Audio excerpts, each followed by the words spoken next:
onda de manifestações de agricultores na Europa seguiu firme na semana passada.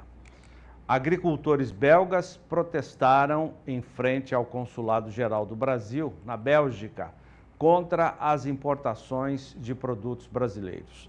Há queixas de que esses produtos geram uma concorrência desleal em relação aos produtos de outros países não submetidos a exigências ambientais que nós temos aqui no Brasil.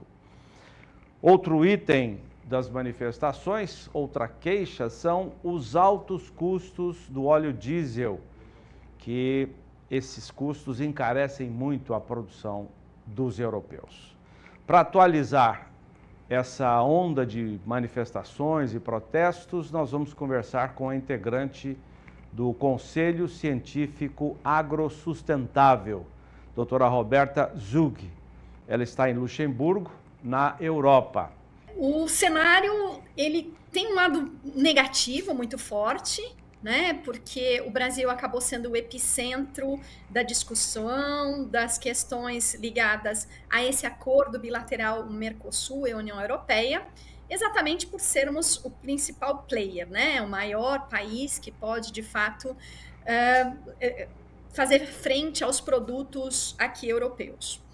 E entre as discussões está essa concorrência desleal dos produtos, que para os produtores aqui, os agricultores aqui, o custo de produção é muito mais alto.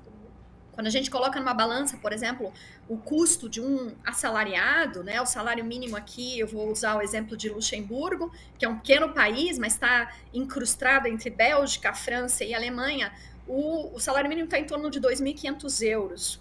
Então, se você colocar isso num custo de produção, você precisa colocar todos os aspectos de custo de produção, o alimento acaba saindo muito mais caro do que o produto oriundo da América do Sul, do Brasil, principalmente. Então, esses produtores, eles estão bastante preocupados com essa concorrência.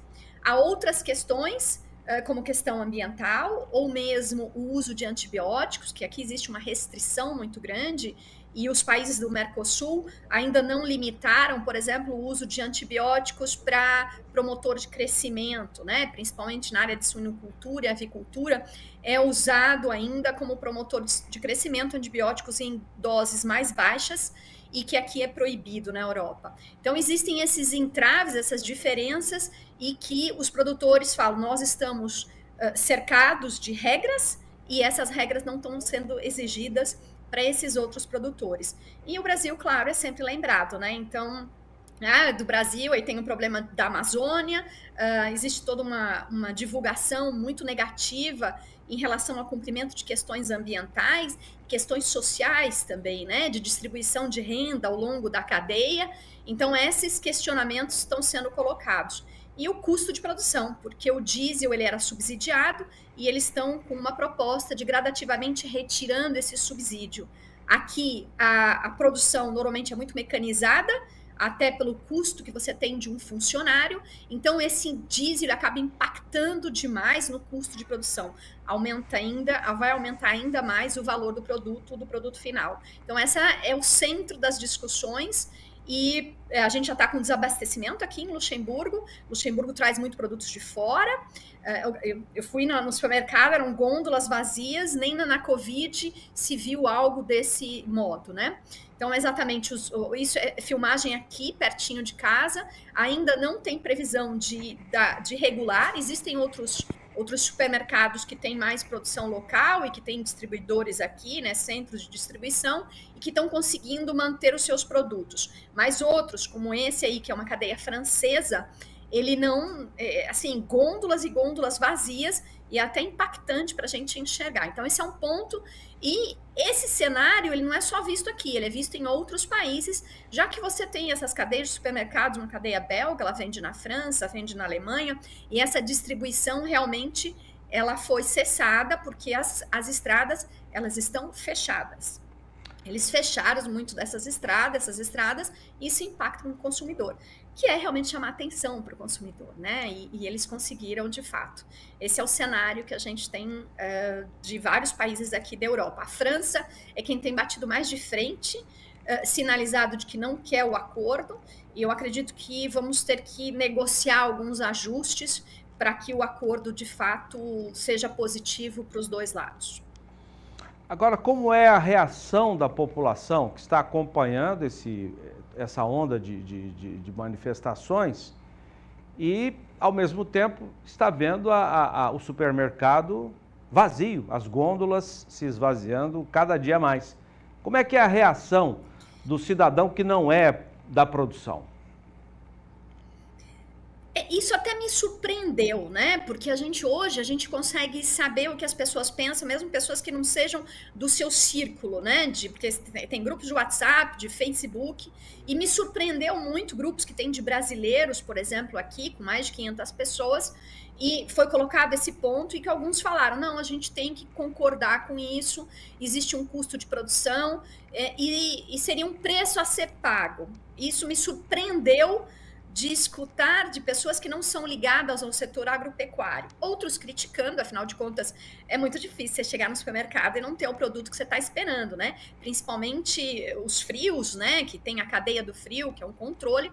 Mas a gente percebe que quem está aqui, mesmo o brasileiro, muitas vezes acaba concordando pela dificuldade que enxerga desses produtores, que eles vão ter esse problema de comercialização, é uma concorrência. Eu lembro de um produtor, eu aqui tenho a facilidade de conversar, de estar no setor, e um produtor de aves, apesar que Luxemburgo é fraco na parte de produção de aves, mas existe, né? E ele falou assim, o custo de uma pintainha é de €1 pra gente. E vocês, né, ele estava falando para mim, né, que era brasileira, e vocês colocam a €2 o quilo do frango, né? Então, um frango adulto, abatido, pronto para consumo a €2. Não tem como concorrer com isso. Então, realmente, como que isso vai ser colocado numa balança que seja positivo para todo mundo, apesar de existir volumes de produção, não é que pode vender, se não me engano, são 100 mil toneladas de aves que pode ser vendido ao ano do Mercosul para a Comunidade Europeia, então existem algumas limitações, e que como que isso vai ser tratado precisa ser melhor observado para que não impacte também. A gente também precisa lembrar, lógico, eu vou defender a agricultura brasileira, né, que é o meu setor, ainda continuo trabalhando aí para o Brasil, mas a gente tem que lembrar também que a agricultura ela é relevante para qualquer população, faz parte da cultura, ela é o alimento e a gente não pode também interferir demais num país onde tem uma cultura. A gente também quer que os produtores daqui tenham a vida deles do mesmo jeito que a gente quer no Brasil. Mas como que a gente precisa balancear isso, precisa ser bem estudado para que seja um ganha-ganha. Senão quem acaba perdendo sempre é o produtor, seja o europeu, seja o brasileiro, o do Mercosul, e mais ainda, quem acaba perdendo é aquele consumidor de menor renda, que é aquela pessoa que precisa do produto mais barato, porque tem pessoas que podem escolher se dar um luxo de dizer eu quero o produto tal, com denominação de origem, mas tem aquelas que não têm isso. E a gente precisa ter o produto para todo mundo, né? Todo mundo tem direito a comer, principalmente proteína, que é o que está em grande discussão, é a proteína de origem animal. Então, essa balança, né, balancear esses requisitos, ele precisa ser feito entre os países, enxergado com olhos, né, diferentes, no sentido de não proteção demais, mas que a gente possa alimentar toda essa comunidade. Agora, as críticas contra o Brasil permanecem, apesar de tantos estudos sendo divulgados. Imagina, a senhora é integrante do Conselho Científico Agrosustentável, deve divulgar informações positivas sobre o Brasil. Apesar de tudo isso, as críticas contra a produção brasileira, essas não param. O que está acontecendo? Existe um contexto que a gente precisa também ter um meia-culpa em relação ao Brasil. Muitas vezes a gente não dá transparência do nosso processo. Então as pessoas criticam. Eu vi um seriado americano e aí ele estava falando de gado, né, de bovinos, de desmatamento da Amazônia, e ele coloca a propaganda de uma cooperativa que, inclusive, eu já desenvolvi trabalho lá na parte de rastreabilidade, certificação, que é do Paraná e que está a 4.000 quilômetros da região amazônica, né? Então, a gente precisa ter um pouco mais de transparência. Existe um trabalho muito bonito do Brasil e que a gente precisa separar daqueles que não estão fazendo de forma correta. O Brasil tem os dois extremos. E o que a mídia aparece? Acaba aparecendo o lado negativo, né? E as pessoas têm um viés de compartilhar mais as coisas negativas. E aí o que é bonito, o que é bem feito, acaba não aparecendo. E ele entra naquele mesmo pacote. Talvez seja um momento que o Brasil precise colocar mais transparência no sentido de ter programas de certificação, de qualidade, de rastreabilidade, para que ele chegue nesse consumidor aqui e diga, olha, isso aqui é um produto que tem distribuição de renda ao longo da cadeia, a gente paga corretamente aquele produtor, ele recebe pelo trabalho dele, tem uma vida digna com o trabalho dele, então vocês precisam comprar, porque o planeta é um só. E eles estão ali trabalhando e estão protegendo o meio ambiente também, né? A partir do momento que você tem práticas, as boas práticas sendo implantadas, e para mostrar isso para o consumidor. Então, esse trabalho de transparência, ele realmente precisa ser feito pelo Brasil, porque entra nesse pacote e só a parte negativa que aparece. Muito bem, 5 horas e 39 minutos. Essa entrevista foi exibida ao vivo hoje pela manhã no programa Bom Dia Produtor. Essa semana o Adriano Faleiro está de férias e eu tenho a honra de substituí-lo na apresentação do Bom Dia. João Pedro Cuti Dias, boa tarde. Como é que você viu, o que te pareceu essa entrevista de uma brasileira que faz pesquisas lá na Europa?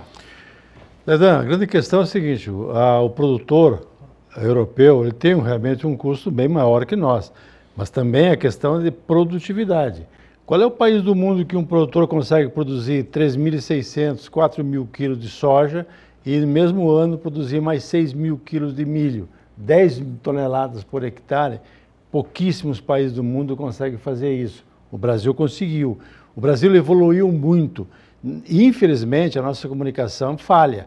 Nós tínhamos que mostrar ao mundo que hoje o Brasil desenvolveu modelos de produção sustentável que atendem todos os requisitos para você pensar numa agricultura permanente, ou seja, nós estamos melhorando, nós fizemos um solo aqui no Brasil. E muitos países europeus, o próprio Estados Unidos, o meio oeste, ele pegou um solo de alta fertilidade e em cima dele está esgotando esse solo, está caindo a produtividade. O Brasil é o contrário, nós pegamos solos de baixa produtividade, especialmente o cerrado, e criamos no cerrado uma agricultura modelo. Então, o Brasil hoje, ele produz muito por hectare e ele é competitivo. A escala do produtor brasileiro também é outro fator. Você não tem escala de produtores como tem na Europa, 500, 600, 10 mil, 8 mil hectares por um produtor. Não tem. O Brasil tem. Então, a escala permitiu uma mecanização de qualidade excepcional. Hoje, as melhores máquinas agrícolas do mundo nós temos no Brasil. Nós temos, o produtor nosso usa para algodão, usa para soja, para milho, para toda a cadeia do agronegócio. O Brasil hoje é o país que mais cresce o uso de biológicos. Enquanto o europeu, na produção de leguminosa, ainda usa nitrogenados, nós usamos bactérias para fixação de nitrogênio. Isso pesa e pesa muito. Por quê? Porque no momento que você estimula a vida no solo, você está fazendo sequestro de carbono, você está trazendo esse carbono que está na atmosfera para o solo.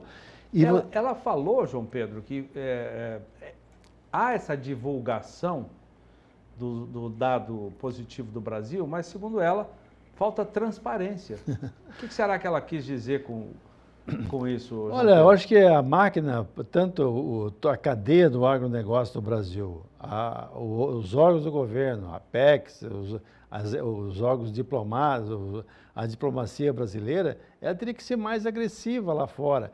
E o Brasil trazer esses formadores de opinião para conhecer o Brasil.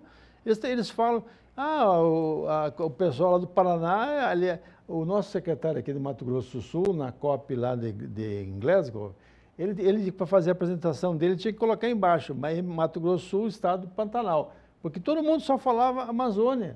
E a Amazônia, é lógico, é uma área imensa, o Brasil tem que cuidar dela, isso é importante para o clima, é importante para o Brasil. Porém, a grande parte de produção está no centro-oeste, está no sudeste, está no sul do Brasil.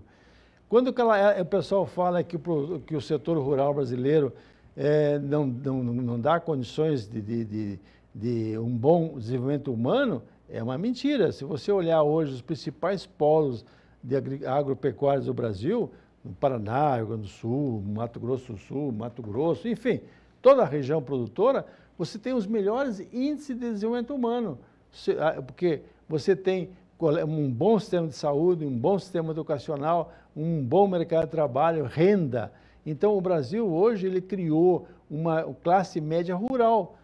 Você vai no Paraná, por exemplo, nos estados do sul do Brasil, onde tem muita criação de suínos e aves, esse produtor tem um padrão de classe média no campo. Por quê? Porque ele tem produção, ele montou um sistema de cooperativa, montou um sistema de integração que ele coparticipa. Então, o brasileiro ele está fazendo um trabalho muito à frente do que está fazendo o europeu. Enquanto a briga que está na Europa hoje para proibir o uso de nitrogenados, o Brasil está avançando muito com o uso biológico. Então, eles não fazem, ou não conseguem fazer. Uma outra briga que tem também na Europa é a questão dos subsídios. Desde que foi criada a União Europeia, 70% do orçamento da União Europeia era para subsidiar a produção agrícola, agropecuária, não só agrícola, a produção de suínos, de aves, etc, etc. Hoje, com a situação econômica dos países, tenho certeza que isso está diminuindo, e é uma das razões do protesto. Quando eles falam que o diesel deles é caro, é igual ao Brasil. O nosso diesel tem o preço equiparado ao mercado internacional, apesar do Brasil ser um grande produtor de petróleo. 20, 25% do diesel nosso é importado e a Petrobras trabalha com a paridade internacional. Então, o nosso, se converter em euros ou converter em dólares, o nosso diesel é igual ao deles. Então, você tem uma série de fatores que tem que ser discutido e mostrado. Por que são contra o Mercosul? Porque nós vamos chegar lá com carne, com soja, com milho, com condições melhores. Hoje estão brigando também, não só contra a América do Sul, até contra a Ucrânia, porque com o negócio da guerra com os russos, a União Europeia abriu as portas para a produção da Ucrânia. A Ucrânia não faz parte da União Europeia, nem faz parte da OTAN. Ela é um país que está próximo, junto da União Europeia, porém ela não faz parte. Só que a Ucrânia, ela tem terras fertilíssimas e tem uma tradição muito boa, então, e tem uma logística, está dentro da União Europeia, então fica fácil para ela colocar. Então, eles estão reclamando também contra a Ucrânia, contra essa questão especificamente de abertura do mercado de grãos e carnes para os ucranianos. Então, você tem uma série de fatores que estão... Se a União Europeia não fizer acordo com o Mercosul, o que vai acontecer? Os produtos industriais europeus vão perder espaço aqui no Brasil. Já estão perdendo em veículos elétricos. Os chineses estão entrando com todo o vapor possível. Nós perderam a questão de energia solar. Hoje o Brasil colocou 2 Itaipu, 25 mil mega em cima das casas no Brasil, com placa solar da onde? Da China. Aquelas indústrias que tinha na Europa praticamente ficaram fora do mercado. Então, você tem uma série de produtos, a questão de equipamento médico hospitalar, equipamentos de informática, eles perderam espaço para a China, perderam espaço para Taiwan, para vários países perderam espaço. Se eles se isolar e fechar o mercado europeu para os produtos agropecuários do Mercosul, por exemplo, eles vão perder espaço com os produtos industriais deles. E aí é emprego que está na cidade deles, é emprego que é renda que vai gerar lá. É uma situação complexa. E essa consequência da falta de alimentos, né? O desabastecimento ainda não é muito sério, mas já começa a ser verificado, não só na França. Não, em toda a União Europeia. Vários países. Não, a própria Inglaterra, quando saiu da União Europeia, através do Brexit, ela saiu por quê? A Inglaterra saiu porque o orçamento era uma grande fornecedora de recursos para o orçamento, para subsidiar de toda a Europa.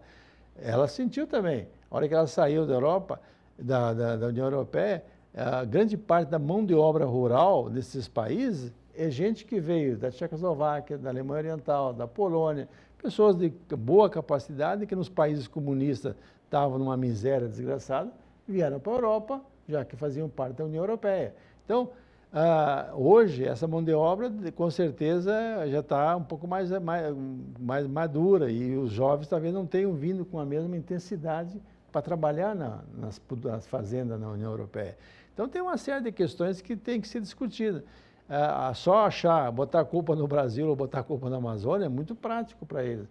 Depois, essa questão de gás de efeito estufa, a União Europeia usou muito carvão. Uma parte desse carbono que está na atmosfera foi geração de energia elétrica ou geração de calor usando carvão. Hoje não, hoje diminuíram um pouco, porém voltaram a usar também carvão de novo por questão do gás, que eles estavam muito dependentes dos gasodutos que vinham da Rússia. Hoje também está com problema nessa área. Então você tem uma série de problemas que tem que ser discutido. Não pode, é questão de generalizar, falar o Brasil é o culpado. O Brasil não é o culpado. O Brasil avançou muito, criou competitividade.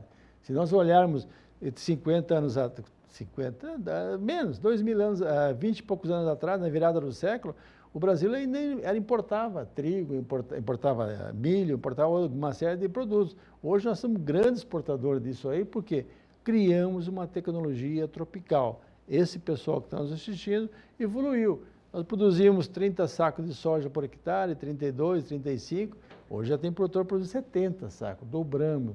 Não tinha a segunda safra. Hoje a segunda safra de milho no Brasil é mais de 100 milhões de toneladas. Então essas coisas todas é o que assusta eles. João, hoje a notícia divulgada pelo Ministério da Agricultura, mudando um pouco o nosso foco, o Canadá ampliando os mercados brasileiros de carne bovina, aquelas indústrias que atenderam às exigências, né, em estados já livres de aftosa sem vacinação, podem exportar para os canadenses.